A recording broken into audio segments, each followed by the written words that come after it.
বিয়ের ১ বছর কখনো খুব ভালো গিয়েছে, কখনো খুব খারাপ। দেখতে দেখতে বিয়ের ১ বছর পার করে ফেললেন অভিনেত্রী মৌসুমী হামিদ। গত বছর এই দিনে আবু সাঈদ রানাকে বিয়ে করেন।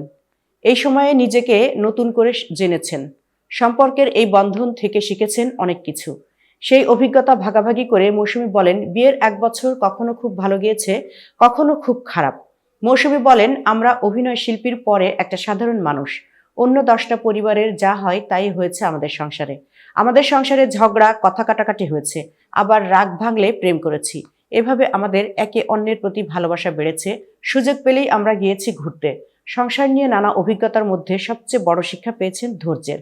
প্রতিনিয়ত ধৈর্য ধরতে শিখেছেন। আমরা ভালো আছি, দিন শেষে এটা বলতে পারি।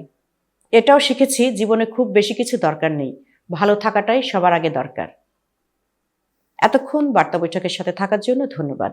নতুন নতুন তথ্য ও সংবাদ পেতে বার্তা বৈঠকের ইউটিউব চ্যানেল ও ফেসবুক পেজের সাথেই থাকুন।